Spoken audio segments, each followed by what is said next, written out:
E jashtmja duhet të ngacmoj ty të brendshmen tënde. Kapitali është tek e brendshmja jote. Potenciale që Zoti ka krijuar është tek e brendshmja jote. Duket sikur duam të krijojmë ca kushte speciale, specifike për të qenë fetar. Namazjaja natën e Kadrit, pra duke rënë shi edhe njerëzit nuk ikin, pra namaz. Pra është të gjitha ajo është një kështu dhe rini njerëz sikur i sheh në rrugë nuk të krijon asnjë lloj përshtypje që ka lidhje me Zotin. Jemi dëshmitar të një kohe ku pse fragmentarizojmë jetën, pse klasifikojmë kjo fe ajo fe, pse klasifikojmë kjo shoqëri apo ajo shoqëri, pse klasifikojmë me kjo kohë apo ato kohë. Kjo vjen nga dobësia. Feja e tuar është ajo që si ka munguar njerëzimit asnjëherë, qysh nga Ademi alayhis salam dhe Nuhas që ka dhe një fe të konsumit. Ramazani, siç vjen gjithmonë dhe na troket në dyert tona, ai nuk bëhet thjesht një pjesë e kalendarit, por ndoshta vjen edhe na thret edhe me një zë tjetër.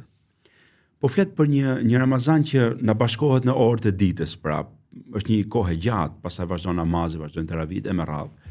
Duket sikur ky Ramazan do të na zgjojë edhe një koncept tjetër shumë të rëndësishëm. Unë mendoj që Ramazani na vendos më thellë në botë, pra na zbret realisht me jetën, me shpirtin, me veten e me radhë.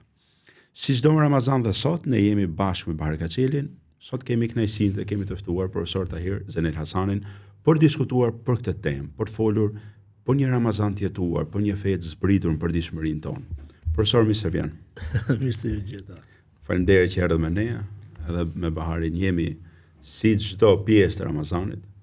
Profesor, më lejo ta nis unë një bisedë, që të bisedojmë për këtë temë që u shoh edhe shqetësuese në një farë forme, mënyrën se e përjetoj unë. Nduket sikur duam të krijojmë ca kushte speciale, specifike për të qenë fetar. Ose edhe profetin, edhe fetarin, edhe njeriu fetar, e shkpuasim nga jeta e përditshme.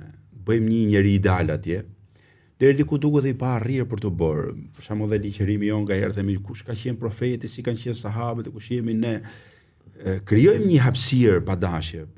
Ku më duket që është komplet tjetër. Zoti ka qenë, si thush, i jetuar edhe në atë dobësinë e njeriu, në atë pamundësinë, në mëkate, në vështirësi me radhë. Të flasim për një Ramazan të jetuar. Po kam përshtypjen se mos është e kundërta. Do me thënë, ta jetosh fen natyrshëm, ajo është maja, ta jetosh me të mira dhe të këqija. Do me thënë, ta jetosh në mënyrë të natyrshme, do me thënë që ti e njeh Zotin, e nis drejt tij dhe gjatë rrugës, aty ku ty ballafaqon Zoti me një situatë të mirë, ja siç jemi Ramazan, dhe ti e përjeton maksimalisht dhe thua, o Zot, faleminderit që mundsove Ramazanin, dhe je i fokusuar se si ti them Zotit faleminderit. Mi po gjatë rrugës fare mirë që ti mund të ndodhë që edhe në Ramazan shkon i futi kafe. Po se jo ftar. Jo, po i futi kafe haron. Edhe i thu, o Zot më fal, sepse po faleminderit o Zot që unë kam një Zot të tillë që mu nuk ma prish Ramazanin. Nga harresa. Kjo bires ma kthen në vlerë. Kam përshtypjen që kjo ndoshta është sfida më e madhe. Kurse të krijosh kushte specifike, dhe këtu po bëjmë ne sot, ndodhin nga paaftësia për ta jetuar jetën si rob të Zotit në tokë. Sepse unë kam frikë të përdor dhe termin më këmbës të Zotit në tokë, dhe nga paaftësia për ta bërë këtë, ne çfarë bëjmë? Krijojmë kushte specifike. Edhe çfarë, për shembull, më mungoj pak që ti duke fillove Bismillahirrahmanirrahim, Elhamdulillah wa salatu wa salamu ala Rasulillah, të nderuar po themun shikues, bashkëbisedues, ju përshëndes me përshëndetjen e bukur islam, Assalamu alaikum wa rahmetullahi wa barakatuh, e cila faktikisht në kushte krejt normale do ishte forma më e fisme që pejgamberi sallallahu alaihi wasallam e quajti dhe si hutbetul haxhe, pra një lloj ligjërimi i nevojës këtu, por edhe një në kushte krejt të natyrshme kështu do e kishin filluar, kështu do e kishin bërë. Jo se kjo që po e bëjmë nuk është e natyrshme, por kjo është e natyrshme në kushtet tona. Dhe nuk e dia do e kemi në herë privilegjin që të arrijmë që ne ta përjetojmë moment për moment, jo ndoshta Ramazanin, por dhurusin e Ramazanit. Jo ndoshta vetëm Ramazanin dhe veten tonë, për këtë Zot, i cili khalaqa fasawwa. I cili krijoi dhe përsosi. Qaddara fahada, i cili ju dha çdo gjë masën dhe krijoi gjitha kushtet që kjo të përmbushet formën më të mirë. Të një Zot i cili na besoi, para se të kërkoj që ne t'i besojmë.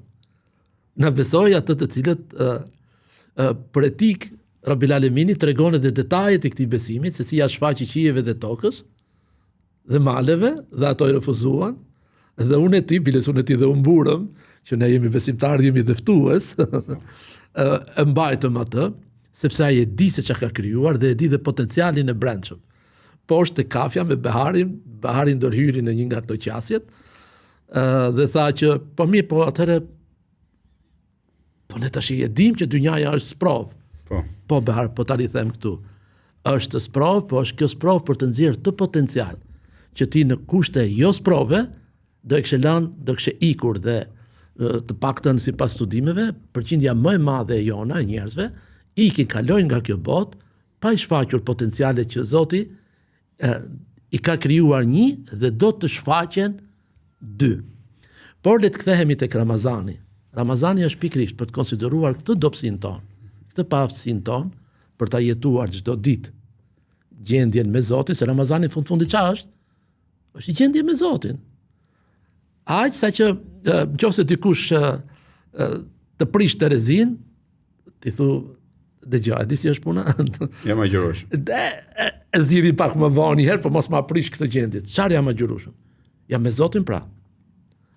Jam me Zotin. Jam në një gjendje me Zotin dhe unë uroj që edhe kjo të jetë një përpjekje po kaq e natyrshme për ta kthyer në natyrshmërinë tonë, edhe këto, sepse kemi të bëjmë me Zot, dhe kemi të bëjmë me një krijesë që Zoti u mbur me të, dhe kemi të bëjmë me një dispozit që Zoti e zgjodhi si petkun më të mirë që i shkon kësaj krijese, dhe ndër dispozitat e kësaj është dhuratave më të bukura është agjerimi i muajit të Ramazanit, ose më saktë përjetimi i muajit të Ramazanit me gjithë dimensionet e saj.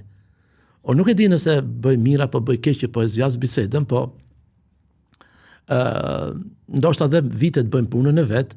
Unë kam pas fatin ta përjetoj Ramazanin edhe në kushte dhe situata të ndryshme.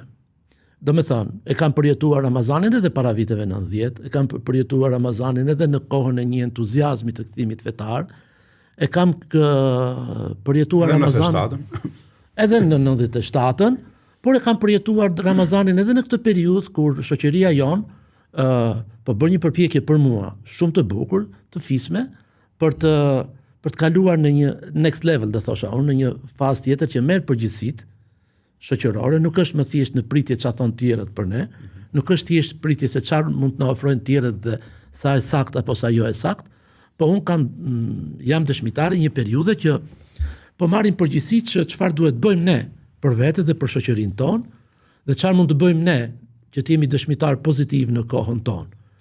Dhe më rezulton që diferenca faktikisht nuk është tek elementet e jashtëm.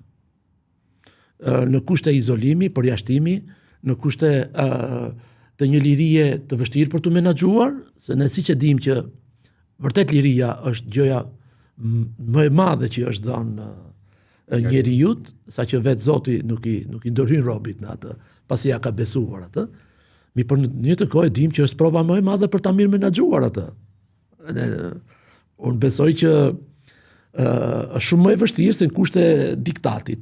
Janë vendos kufite dhe ti tash të sillesh brenda atyre kufive dhe thjesht lufta jote është të shtysh më tej apo të thysh ato. Po të menaxhosh lirin, kjo është aftësi të jashtëzakonshme, por qoftë edhe në fazën që unë e quajta faza e përgjegjësisë, ndërgjegjësimit, e marrjes së përgjegjësisë, shoqërisë, më duket pothuajse në të gjitha planet. Qoftë edhe kur dëgjojmë në çdo moment duke sharë për politikën, duke sharë për korrupsionin, kjo tregon nivel përgjegjshmërie. Më tepër duke fol për aktivitetin fetar, se oferta jon nuk është në nivelin e pritshmërive të shoqërisë. Qoftë duke fol edhe duke sharë edhe ose duke pas pritshmëri dhe për sistemin global për gjendjen. Kjo tregon përgjegjshmëri në këndvështrimin tim, tregon një lloj përpjekje për të gjetur vendin tonë, po edhe një lloj besimi që është kjo shoqëria që ajo e mbart vlerën, ajo e meriton një shërbim më të mirë, ajo e meriton një ofertë më të mirë. Dhe unë do thoja që raste të tilla siç është Ramazani janë mundësi vërtet të arta, sepse Zoti krijon kushtet dhe lehtësimet e duhura, ai është më i dituri për ne, për nevojën tonë, për ta ristartuar dhe për të reflektuar në këtë qasje. Me që po ndërhyj pak me që fillove që kam përjetuar në gjitha etapat, në gjitha nivelet Ramazanit. Pak a shumë nëse do të flasësh me çdo shqiptar, secili ka kujtimet e veta në të gjitha këto nivele që para 90-s, pas 90-s, në këtë kohën e transformimeve të mëdha. Nëse do të ndalemi tek feja e jetuar, me të cilën edhe startoi Ladi, unë do thoja që feja e jetuar është ajo që si ka mungu njerëzimit asnjëherë, qysh nga Ademi alayhis salam dhe në vazhdim. Dhe po të shohësh i madhi Zot fejnë e ka bëu aq të thjesht, pra të jetuar, nuk ka nevojë për parime, për dogma, për filozofi, për të mësuar gjuhë për mendsh. Nëse do të ndjekim historinë përpara se të vi shpallja e profetit Muhammed sallallahu alaihi wasallam, kanë qenë të shumta ato njerëz, të cilët e kanë jetuar fenë, e kanë përjetuar besimin, jetën e tyre fetare, lidhjen e tyre me Zotin, në atë qetësinë e tyre, në rahatinë e tyre. Në një prej këtyre ka qenë edhe profeti Muhammed sallallahu alaihi wasallam. Ose historia e Islamit Salman el-Farisiut, pra që ndoj që këto njerëz që ishin adhurues Zotit, pra jetonin fenë e tyre, derisa përfundoi tek profeti Muhammed sallallahu alaihi wasallam. Po dhe masardhjes shpalljes, fillimit fesë islame, po themi me profetin Muhammed sallallahu alaihi wasallam, do të shohim që shumica sahabëve kanë qëndruar tek pejgamberi sallallahu alaihi wasallam disa orë ose maksimumi disa ditë, edhe kanë qëndruar vite të tëra pa e pa profetin. Janë kthyer në fiset e tyre. Se ka parë siç është transmetimi. Po janë kthyer tek fiset e tyre dhe kanë qenë udhëzuesit për tek feja. Por përse ta bëra gjithë këtë? Pra që feja jetuar, un kam idenë që edhe para 90-s, pra kur feja ka qenë ndaluar, numri i shqiptarëve të cilët kanë jetuar fen ka qenë shumë i madh. Pra aktualisht po bëhen edhe studime dhe ka edhe botime që kanë filluar të dalin. Pra që po të shohësh rezistenca kur është mbyll feja, apo raportet që sillin ato sigurimi i shtetit për fshatra apo për zona të tëra që përjetojnë Ramazanin, falin namazin e taravive, organizojnë iftare, është shumë i madh. Pra unë e bëra gjithë këtë panoramë që ta shtrim pak tash këtë fenë e jetuar, si në aspektin makro si shoqëri, po dhe në aspektin mikro profesor Tahiri si individ në shoqërinë ku ka jetuar. Nuk e di, por nëse do ta personalizoja, për hir të vërtetës në nivelin personal, nuk është se kam pas shumë prekupime ndaj fesë, se sa kam pas prekupime ndaj Zotit. Do me thënë, fakti që brenda meje, brenda njerëzve, gjithmonë ekziston në mënyrë këtë të natyrshme nevoja për Zot, nevoja për një të plot, të përjetshëm, më dëgjon, më shikon, më gjindet, ka qenë më e madhe se sa, dhe pastaj në mënyrë këtë të natyrshme, e kërkon natyra njerëzore që nga i bihet për të shkuar tek ky Zot. Por mendoj që ndryshimi më i madh ka qenë në fazën e dytë, ku jo unë dhe Zoti, po ka qenë çfarë do ky Zot për mua, dhe këtu del nevoja e fesë. Dhe bukra e Islamit është pikërisht në këtë pikë, sepse normizoi këtë raport. Vendosi disa forma dhe mënyra se si përmbushet kërkesa e Zotit ndaj robit të tij. Dhe nuk qëndroi në atë thjesht nevojën e njeriut për Zot dhe i lutet, se njerëzit gjithmonë kanë pas me vetdije pa vetdije raport me Zotin e tyre, nevojë, i kanë dhënë dhe forma, i kanë dhënë dhe kanë pas edhe fe. Lakum dinukum waliya din. Po e veçanta më e madhe është pikërisht këtu që Zoti e normizoi dhe e bëri aq të thjeshtë dhe aq të mundshme, saqë mos jetë kushtet e jashtme ato të cilët e definojnë raportin tënd me Zotin. Po të jenë mundësitë tuaja të brendshme dhe ti ke këtë mekanizëm kaq të përsosur, saqë të mundson të jesh gjendje me Zotin çfarë do lloj kushtesh dhe situatash në të cilat je. Por faktikisht me kohë kaloi ky shqetësim. Tani, nga një gjendje se si, për shembull imagjino stresi që na krijohet ne kur fusim diçka në gojë në Ramazan. Më kupton? Ndërkohë që edhe pse e dim që kjo nuk na e prish. Nxirë, mbaroj dhe vazhdoj. Jo. Ti trembësh mungesës së gjendjes tënde me Zotin, si unë. Pa vëmendshëm. Gafil. Si më iku mu ky moment dhe kjo të ngelet më tepër peng. Ndërkohë që ti në jetën e përditshme faktikisht të prekupon aq shumë dynjaja, ndërkohë që po të pyeti ti e ke prekupim vetëm Zotin. Po sjell shembullin e Sulemanit alayhis salam. Pse Sulemani kërkoi që të veprojë ndaj kuajve të tij? Pikërisht për këtë fakt, sepse kuajt ndruan nga status që të shohë shenjat e Zotit, të kujtoj Zotin, se çfarë krijon Zoti, çfarë kënaqësie i jep Zoti, u zvendësua pra kjo të shashtisi, të shkëputi nga gjendja që kishe me Zotin. A tha, jo, tha këto, tha, nuk mund t'ja fal vetes. Ndërkohë që është shumë më e rrezikshme tjetra, në mendimin tim, që ti mund të përmbushesh shumë mirë me fen, por nuk ke synim Zotit. Edhe këtu kemi kjo, për mua kjo është e frikshme. Sa që në kohën kur ne na mungoi rruga, ishim shumë të prekupuar të gjejmë rrugën, gjejmë Islamin, të gjejmë fen. Dhe na ka ndodhur jo pak herë, ndoshta tash me këtë mënyrën si i lexoj gjërat si e kam parë tek vetja ime, që kur përmbush një ibadet, ti përmbushesh. Pra, gjen rrugën dhe nxe gjumi aty. Nuk është se gjen rrugën dhe nxiton për të shkuar tek Zoti. Dhe unë kam përshtypjen se ky ndoshta është ndryshimi që duhet të synojmë, një fet i jetuar për të ardhur tek natyrshmëria. Sepse ne kemi njerëz të cilët ndoshta nuk kanë informacionin ton, dhe ka kaluar informacioni si kapital, të cilët na sfidojnë në nxitimin e tyre, në gjendjen e tyre me Zotin, që nuk kanë informacion. Dhe ti tash po kërkon një informacion që të afron tek Zoti apo kërkon një informacion që të bëj diferencën mes njerëzve. Dhe ti pa dashje, ti përfundon një lloj, kërkon pozitë mes njerëzve nëpërmjet asaj që të ka dhënë Zoti ty. Po të shkosh ta jetosh një fet i jetuar, të shkosh mes njerëzve, ato të japin, prandaj unë ftoj më të madhe tek ajo që është ajo e jashtmja duhet të ngacmoj ty të brendshmen tënde. Kapitali është tek e brendshmja jote. Potenciale që Zoti ka krijuar është tek e brendshmja jote. Besimi që Zoti pati tek krijesa e tij, të cilin e krijoi me duart e veta, i dha shpirt nga fryma e tij, pikërisht për këtë se të përmbushte ato dhuntit dhe treguesit moral të Zotit në krijesën e tij. Dhe njeriu mbart pikërisht këtë sekret. Por a arrin dot njeriu të bëjë këtë diferencë nëse ai po kërkon të shfaq dhe të shkojë tek Zoti, dhe atëherë ka përmbush misionin e tij, apo kërkon dhe e merr dhe vetë Zotin llogari, se unë tani i kryva detyrat e mia, dhe çfarë po më jep ty o Zot. Edhe kjo është ndryshim shumë i madh, është ndryshe të vesh veten në qendër, pavarësisht se beson Zotin dhe si e percepton atë, dhe të vesh Zotin si synim, dhe çfarë kërkon ta përmbushësh atë. Në këtë rast, ti nuk të pengon situata e brendshme dhe e jashtme. Dhe unë realisht ndoshta mund t'i ndodh njeriu natyrë, bëhet nostalgjik, kam përjetime të periudhave të vështira, shumë më të fuqishme se të periudhave të mundësive të hapura e merat.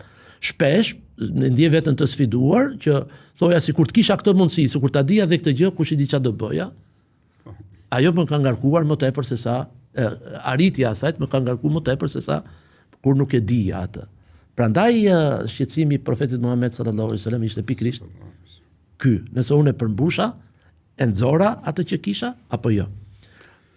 Shiko profesor, mirë, unë jam dakord me një qasje të tillë që ne kemi nevojë, por një nga simptomat që do ishte mirë ta bisedojmë. Ky Muhammed Asadi ka një qasje, thot, në vend thot që tezat fetare thot ti zhvillonin, ne thot u kthym në mbrojtje të tyre dhe të informacionit. Pra si thush, morëm në mbrojtje i gjë që ishte e mbrojtur dhe ishte e mirëqenia, s'kishte nevojë ta marrësh mbrojtje ti. Në vend thot se ti merre ti të ecje me to, ti zhvilloje sipas kohës dhe periudhës ku je, u kthyem në farlloj konservimi të këtyre tezave fetare dhe thot e bëm një pa dashje, u kriju një hendek, u kriju një boshllëk dhe i shputje në fakt.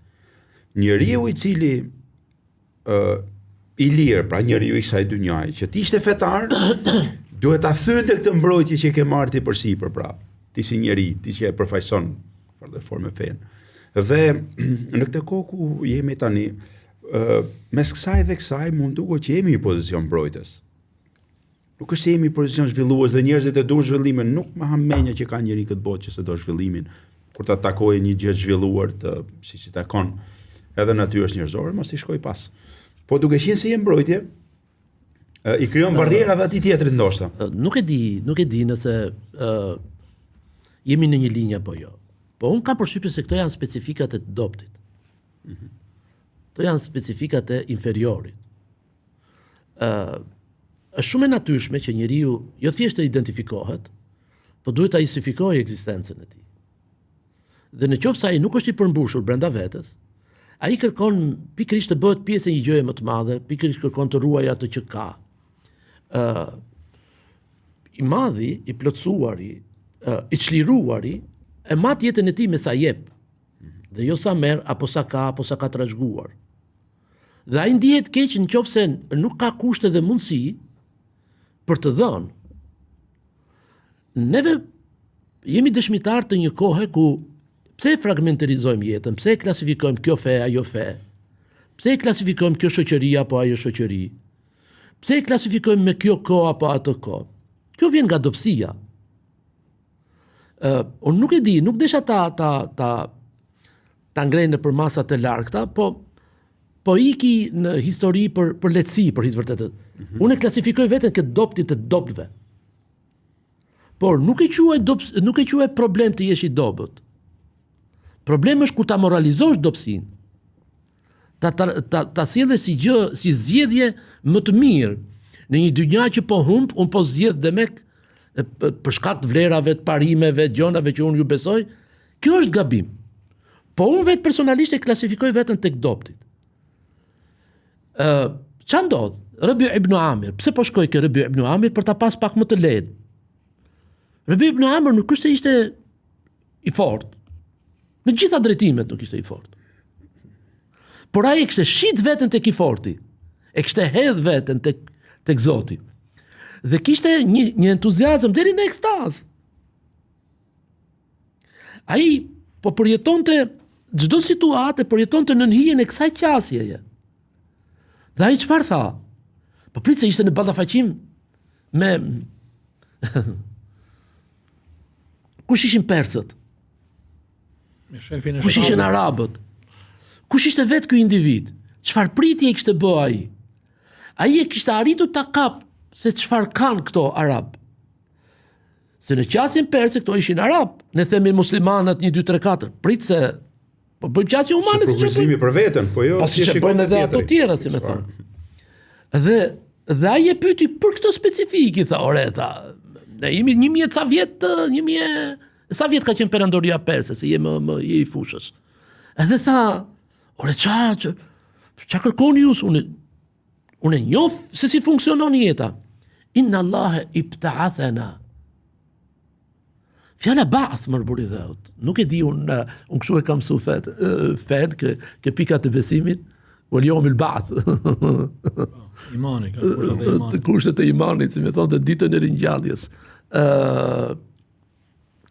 Pra, Zoti na ka ringjall, na ka risjell. Dhe shife termin që përdor, por ne faktikisht e ideologjizojmë, nuk e lëm të natyrshme atë. Sa ajo ka forcën kur është e natyrshme.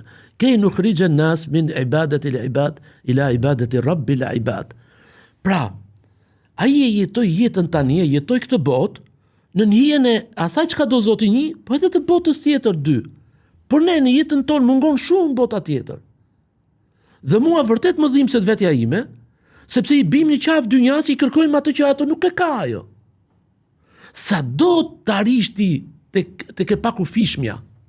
Kjo botë është e kufishme. Shkoj Dhul Karnejni. Më kupton, po shkoj nuk kufit, do me thonë nuk kufit e botës. Ndërkohë që ti e krijuar për një botë të pakufishme.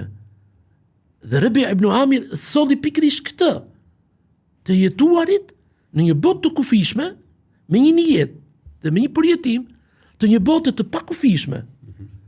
Dhe muslimanët e kësaj kohe ju adhuruan njerëzve të kësaj dynjaje që e dinin këtë dynja, menaxhimin e kësaj, dhe ishin shumë krenar. Nuk kërkuan ato menaxhimin e botës. Mua më rezulton që në doza jo të vogla, ne po kërkojmë menaxhimin e botës. Dhe jo frymën të japim, jemi pjesë e frymës. Se si japim ne frymë, por i dhe ose po japim vlera vete sikur ne e kemi frymën tani, por na jepni dhe menaxhimin. Islami erdhi, pra, fryma hynore, erdhi pikërisht për t'i dhënë jetë kësajt. Menaxhimi do e bëj ai që e bën çështje fushës. Po çështja e fushës e bën më mirë ai. Dhe ti je krenar. Jo vetëm që nuk ndihesh inferior, por je krenar që ai ti ta bëj mirë këtë. Po pse? Se është amanet edhe kjo. Edhe do shkosh ke amanetqari. Do ta bëjnë formën më të mirë. Dhe unë do thoja që kjo vjen, kjo fakti që neve po shesim fe, faktin që do ta fetarizojmë jetën, jeta është për te ka ardhur feja për të na ndihmuar që ne po jeta është për te perceptimit fetar dhe kufizimit fetar, ose kur themi fetar bëhet fjalë për këto dispozitat e gjës. Por unë arsyetoj fare mirë faktin që vjen nga dobësia kjo. Kur ti çlirohesh nga kjo, qoftë edhe duke qenë për shembull, unë vazhdoj të mendoj që një ndër synimet më dështore që do të jetë të muslimanëve ose të njerëzve me integritet, do të jetë pikërisht që të jenë të fuqishëm. Që të jenë të fuqishëm në të gjitha drejtimet. Atëherë ai mund të flasë për mëshirë, atëherë ai mund të flasë për përfshirje, atëherë ai mund të flasë për njohje të tjetrit. Dhe padrejtia më e madhe që mund t'i bëjë njeriu, fesë të tij, ideologjisë të tij, çfarëdo lloj gjëje që i beson është të jetë i dobët. Dhe unë mendoj që një ndër problemet që kemi ne sot, ne po investohemi shumë, të moralizojmë dobësinë 1, të demonizojmë pushtetin 2, i gjitha formave që mund të jetë, pushtet ekonomik, pushtet të gjitha formave se s'po di ta them tani. Jo, kjo është për mua, kjo është mëkat, kjo është gjuna ndaj fesë. Nuk po them ndaj Zotit e me radhë, se i di Zoti se si i bën punët e tij në formën më të mirë. Dhe këto janë fenomene të cilat neve po i dëshmojmë sot. Por unë po them që kemi dhe fenomene të tjera, të cilat përgëzojnë faktikisht, edhe janë shumë më të dukshme brenda shoqërisë, se sa tek përfaqësuesit e shoqërisë. Kriza, nëse ka krizë për të folur në gjitha dimensionet, është kriza e elitës. Nuk është kriza e shoqërisë. Ne kemi dhe me fe. Nëse do drejtojmë gishtin nga shoqëria, ose ti je i humbur, ose pjesën tjetër thonë ju pastaj. Pra, shoqëria potencialisht, unë edhe në nivelin personal mund të them, që nuk kemi shku në e herë me në ofertë në shoqëri. Mos jetë përgjigjën formë të mirë, patjetër. Në kanë ngrit ne. Ne i kemi ngjizur idet, i kemi formsuar idet nga bereqeti, nga mirësia, nga fuqia që kemi gjetë në shoqëri. Nëse mund të flas me këtë gjë. Se unë nuk pretendoj që mund të arrit të flas siç Zoti i prezanton në ato mbartësit e mesazhit të Zotit në tokë, që vllai i popullit të tij. Si jemi ne deri në atë nivel? Ne jemi këtu po kërkojmë bëjmë diferencë edhe brenda shoqërisë me këto gjëra të cilat faktikisht prej asaj po i marrim. Edhe tek ajo po duam t'i kthejmë. Por nuk e di se sapo i kthejmë. Sapo. Profesor, është e vërtetë kjo teza që shoqëria gjithmonë është përgjigjur në fakt, edhe për gjëra të cilat edhe ndoshta si ka kuptuar ndonjëherë se si çfarë mund të ketë dash ky, po i ka besuar asaj qasje për cilën ti ke thirrur, ose un kam thirrur. Kam thënë diçka ke Zoti dhe njerëzit janë përgjigjur gjithmonë kësaj. Mirë po, më të drejtë nganjëherë pikpamja fetare mund të kthehet edhe në konsum. Pra si të them, është një gjë që konsumohet dhe ecës, por nuk lë gjurmë. Nuk ka diçka që bëhet e prekshme, vi ke koncepti vakëve për shembull që po thuj se nuk 35 vjet nuk po shoh që kanë gjithë diçka. Pra nuk di deri tani, aq sa kam informacion, që të kemi prodhuar një vakëf si shqiptar këtu, edhe pse shoqëria prapë na përgjigjet. Edhe po ta thrasësh atje, ke vakëfi. Po më varet ku e thret, ai do të përgjigjet në atë amanet që i kemi thënë.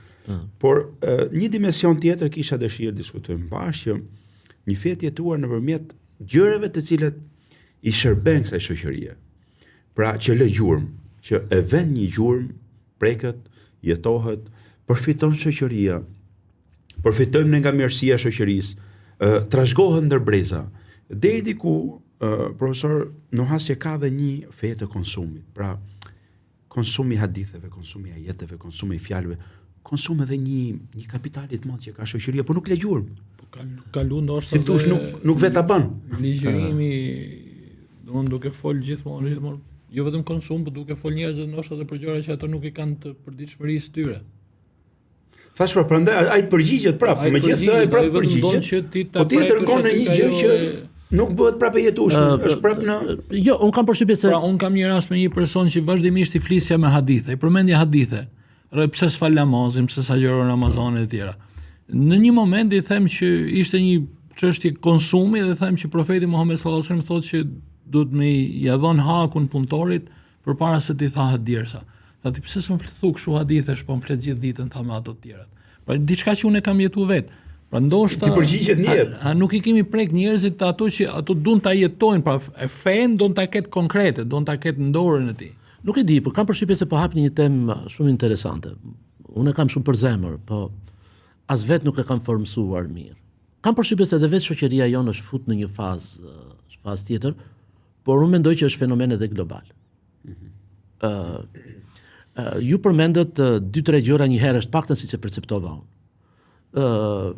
Problemin e vakëfit, problemin e raportit të kapitalit të shoqërisë, krizës e elitave, problemi të konsumit të fesë. Faktikisht, është lehtë ta konstatosh që ne vazhdojmë të jemi në përqindje të mëdhaja shoqëri konsumatore. Vakëfi nuk ka këto specifika. Problemi është se vakëfi duhet ketë ca specifika wa amma ma yanfa'u an-nas fa yamkuthu fil ard, kështu është ajeti? Pra, dhe ajo që ju bën dobi, çfarë është? Ai duhet ketë ca kritika etike dhe estetike. Po të shikosh, nuk mund të bësh vakëf për të konsumuar për ditë. Ai është bamirësi. Vakëfi duhet plotësoj disa kritere, disa gjëra, të cilën ta marr hyjnorja, nën përkujdesi cila ja bën haram tokës ta tres, zjarit ta djeg. Pra, ne duhet, dhe shoqëria është futur faktikisht në një fazë që nuk flet më për kërkesat bazë të saj, kërkon mirëqenie, kërkon integritet, dignitet, kërkon dignitet. Por, unë them me keqardhje, oferta është shumë modeste. Gati nuk ka ofertë për këtë gjë. Unë nuk them që ka mungesë parash. Ka mungesë idesh, projektesh, programesh të cilat identifikojnë paran. Unë këtu e fajsoj veten ratë pare, fuz veten tek ata të cilët nuk ka ofertë. Edhe nuk më vjen zor, por shoqëria e ka të kalu fazën e konsumit. Ne du të jemi në fazën e cilet kur gjërat të cilat janë të konsoliduara, prodhojnë në vetvete, garantojnë vjushmërinë dhe funksionojnë pavarësisht nga prezenca apo jo e iniciatorëve apo e kohës. Ajo vazhdon, i mbijeton kohës, është përtej periudhave siç janë treguesit e vakëfeve një tjetër. Mi po vakëf nuk është vetëm dimension fizik, është edhe dimension mendor. Dimension, pra, kur ti ndan shqetësimet me tjetrin, nuk duhet ta konsumosh bisedën. Sepse ajo kalon pasaj do të kërkosh interesante, ato që nuk e ke thënë ndonjëherë. Por ti duhet jesh i orientuar në një bisedë apo në një punë, apo në një projekt, apo në një zhvillim, i cili i ka bazat dhe i ka kriteret, të cilët ai vazhdon dhe rritet dhe trashëgohet pastaj me breza. Kam përshtypjen se kjo është periudha pak më kritike që po kalojmë tani dhe ka një thirrje edhe nga vetë, po them unë kaska e përgjithshme, intelektuale, elitare, me radhë, për hir të vërtetës, pavarësisht se dikujt e shpreh me rebelim, dikujt e shpreh me një formë një tjetër, sepse ne jemi futur tashmë në një fazë krejt të re. Edhe tek fetarja, për hir të vërtetës, ai shikon që neve nuk na ngop fakti që ti të mbash të sjellësh hadithe, ajete interesante njënën e tjetrën.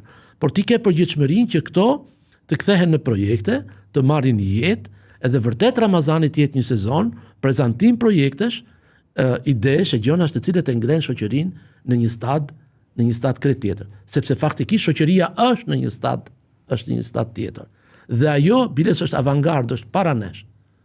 Unë do thosh ajo vetëm që është problemi ke elitat, nëse i qasemi kështu, por i prodhon edhe shoqëria për shkak të nevojës vet, i përjashton këto të cilët nuk e përmbushin dhe sjell të tjerë, por unë them që një ndër specifikat e elitës të shëndetshme, pavarësisht prodhimit se sa mund t'jap, është që ajo ka besim tek shoqëria e vet, por nuk e merr shoqërinë në provim, por e ndihmon shoqërinë të bëjë zgjedhjen e duhur.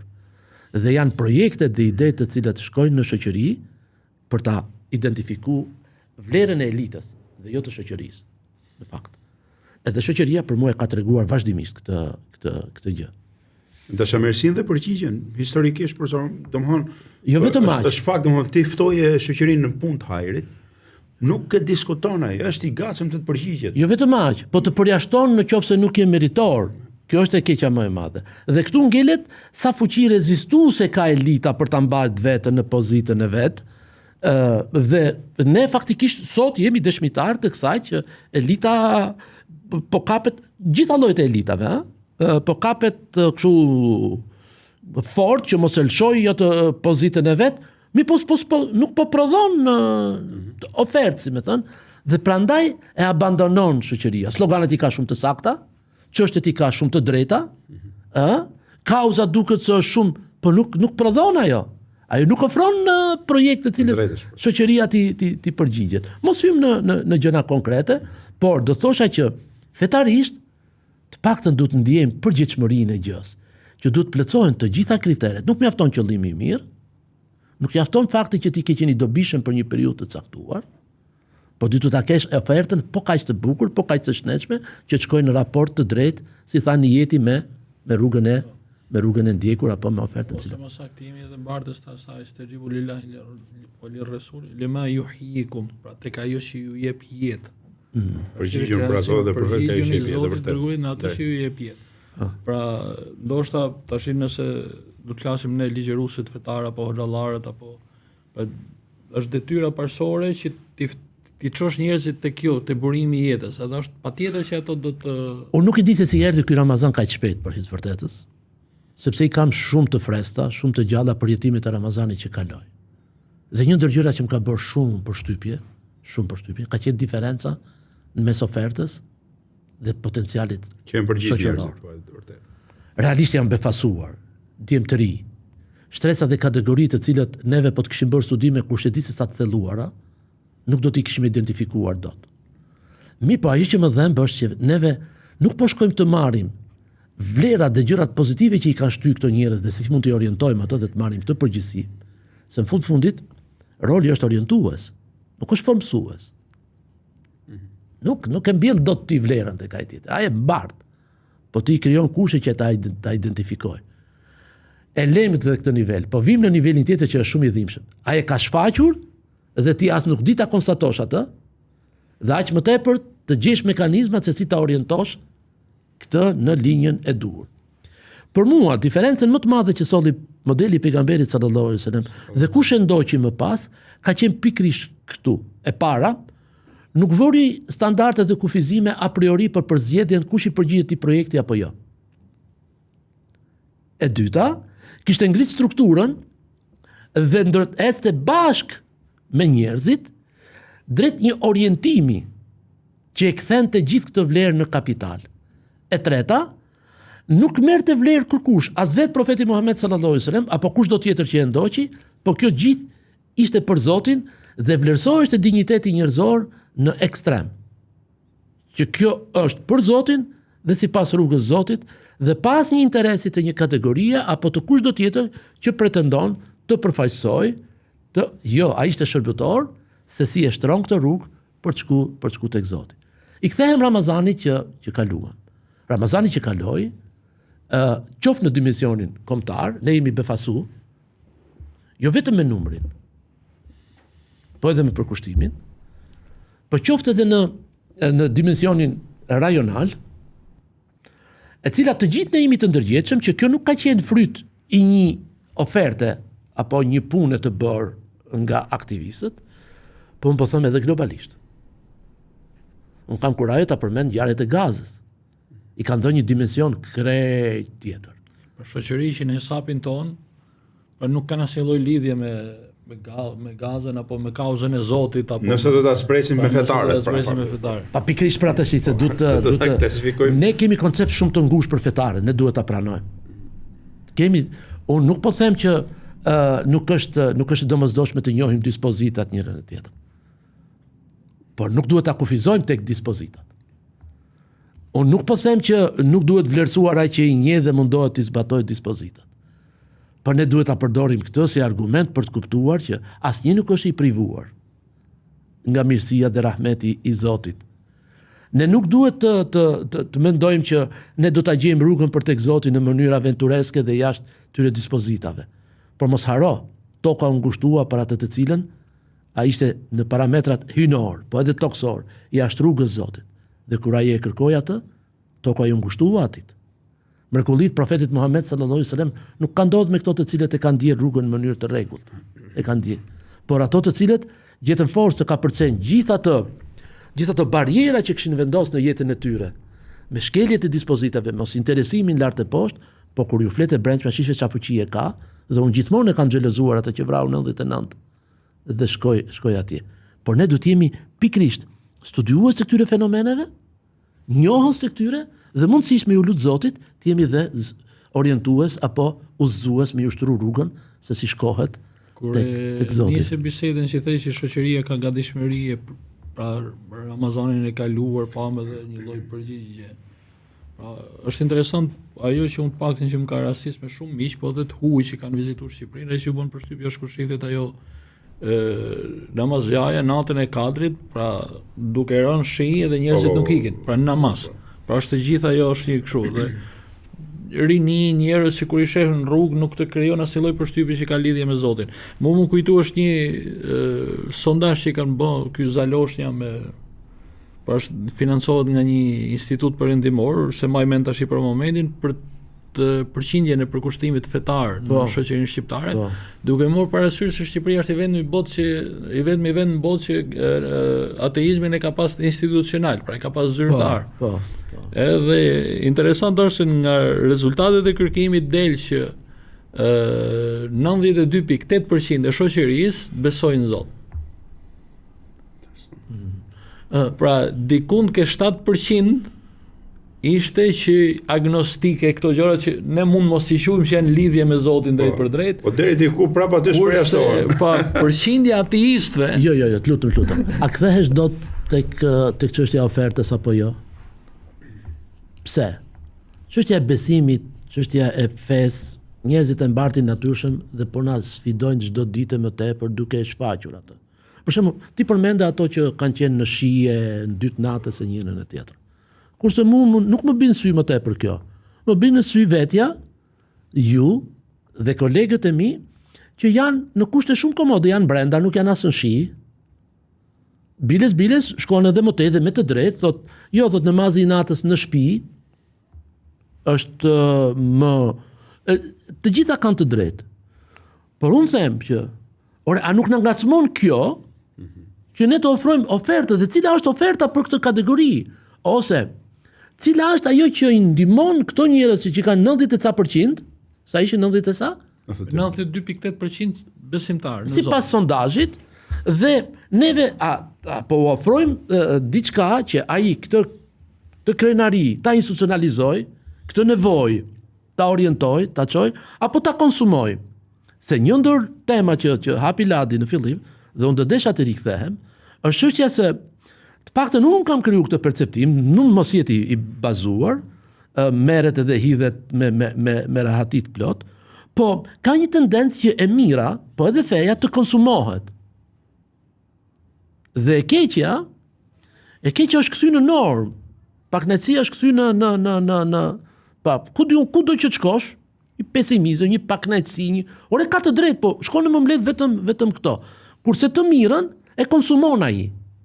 Nuk ndërton ai mbi të, pra nuk e kthen në një vlerë dhe ajo ikën, për shembull, gjithë ky kapital që shfaqet në Ramazan, ne shiqyr që të vi Ramazani tjetër, që të rishfaqet, që ta shohim edhe një herë. Që të rishfaqet dhe prit më e fortë dhe të marrim ne vlera, meqense jemi identifikuar si kemi kaluar person juridik për fen, dhe jo civil si gjithë të tjerët në këtë raport, si më thon, ne tash jemi identifikuar me këto, por ne faktikisht jemi identifikuar për këtë që çfarë ofertë kemi, çfarë kemi për këtë shoqëri, ne presim tani dhe kapitalizojmë këtë natyrshmëri që kanë njerëzit për ta nuk e kanë thjesht për ta konsumuar, por ne I kalojmë në konsumator ato.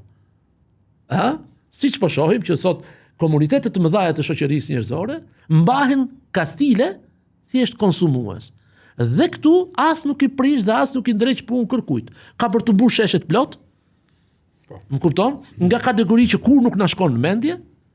Dhe por ai lapsi jot çfarë po shkruan tani aty? Po bën një plan se si kapitalizohet, si kjo kthehet në faktorizohet në shoqëri. Pse? Sepse dashje pa dashje ne duhet bëjmë këtë lloj diferencë. Islami është fe civile. Dhe njëherë, sa që studiues shumë serioz, institucione shumë serioze, thot nuk ka gjë të cilën e konkuron Islamin në dimensionin e kësaj bote. Sa që thua që ajo s'ka fare lidhje me botën tjetër. Dhe Islami është rruga më e lehtë, më e shkurtër dhe më e fisme për të arritur në botën tjetër. Nga çdo lloj pozicioni që ti jesh, ti në momenti që e ndan mendjen, qoftë edhe për këtu, nuk do kesh mekanizëm, rrugë, din më të mirë për të plotësuar dinjitetin dhe integritetin tatë në nivel individi, familja apo çfarë do lloj grupi organizimi, apo të mbarë shoqërisë sesa me Islamin. Këtu, në këtë botë. Dhe nuk do kesh rrugë më të shkurtër, më të fisme, më të lehtë, nga çfarë do lloj pozicioni. Mos hyn të bësh dua që të kishe jetuar në një kohë caktuar apo në një vend caktuar. Ti je në kohën më të mirë për veten tate. Ti je në mundësinë më të artë edhe për këtë botë, edhe për botën tjetër. Dhe prandaj quhet, konsiderohet duaja më e mirë që është thënë ndonjëherë, që është institucionalizuar në Kur'an dhe e përdor te profeti Muhammed sallallahu alaihi wasallam, që e kemi të institucionalizuar dhe në kulmin e shprehjes të identitetit fetar në namaz, Rabbana atina fid dunya hasana wa fil akhirati hasana wa qina adhaban nar. Edhe mbledh që të treja. Mbledh atë se për kë bëhet e gjitha kjo? Për Zotin, pra. Dhe është komplet gjë tjetër, të flasësh në emër të Zotit, të synosh Zotin. Dhe e dyta, flet për statusi që ka ky njeri, që i ka dhënë Zoti xhaleshanuhu, që ai po ju lut, do i përgjigjet, o Zot, më jep të mirat në këtë botë dhe jep edhe për botën tjetër, pra.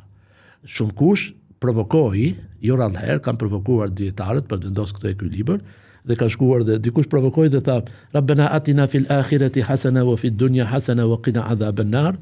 Dhe dikush i ndërhyri o hoxh tha ti po thua e prish rendin.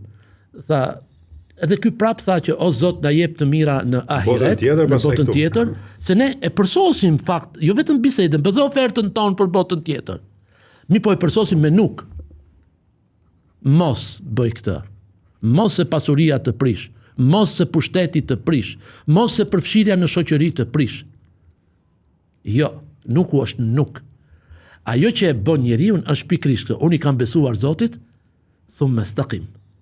I kam besu Zotit dhe pastaj qëndroj sa të mundesh asaj që i ke besu, dhe kjo është zgjidhja absolutisht më e mirë. Tha Rabbana atina fid dunya hasana wa fil akhirati hasana wa qina adhaban nar. O Zot, na jep të mira në këtë dynja. Na jep të mira në botën. Ne kemi kthyer tha kështu, tha prandaj lexova korrekt. Mënyrë se kena kthyer ne. Pikërisht pra, pikërisht. Profesor, shumë faleminderit. Bëhet ta vazhdish? Jo, do të vazhdojmë sa dhe pastaj mbyllë. Është një tregim interesant. Mehmet Fatiu, pra sultani i famshëm, ju çonte letër vazhdimisht valive Sanxhak Bejlerve, ku thoshte mos i pyesni njerëzit për gjëra që është e drejta e Zotit. Ai e fala, ke agjëruar, ke bë këto, ke bë. Pyetje e Zotit, mos ja bëni njerëz. Pra pyesni njerëzit për gjëra që ju do të jeni përgjegjës përpara Zotit. A keni hallë, keni probleme, për çfarë keni nevojë? Pra modeli po thaj personit se si faktorizohet në shoqëri dhe ta çojë po dënon ti pri shoqërisë për tek Zoti, pa duke shku vetë me ta. Edhe Zoti na ruajt se ndoshta vujmë edhe nga kjo që ne kemi marrë pozitën, pra mos ban etj dhe ndoshta jemi edhe në këto kallëpe që përmbytet edhe nocioni i duas pastaj. Unë meqense nuk jam as në pozitën e Fatihut dhe as të Valiut të Fatihut, unë po them që zgjoj edhe fëmin për të falë namazin e sabahut. Do bësh shumë mirë, por shtoj edhe diçka tjetër më tepër se sa ajo. Thuj, o Zot, ditë e re, o Zot, mundësi e re, o Zot, Ramazan i ri, o Zot. Mos na privo që ne të dëshmojmë Ramazanin dhe mos I marrim të mirat e mirësive që Ti, o Zot, me madhështinë Tate, Ti që na do lart, o Zot, Ti që na do krenar, o Zot, Ti që besove tek ne, o Zot, na jep mundësinë që Ti marrim bereqetin, mirësinë edhe këtij Ramazanit. Fale dobësinë tonë, o Zot. Konsideroj dëshirën tonë për të ardhur tek Ty, o Zot. Dëshirën tonë për të pas ofertë për shoqërinë, o Zot. Dhe në rast të kundërt, na bëj pasues të një oferte të mirë, që sjell ke Ty, që ka dobi në këtë dynja dhe na shpëton dhe në ahiret. Amin. Zoti ju shpërblet. Faleminderit për sa shumë. Ishte kënaqësi. Bara shumë faleminderit. Inshallah, tjetë Ramazani mbar dhe I pranuar për gjithë.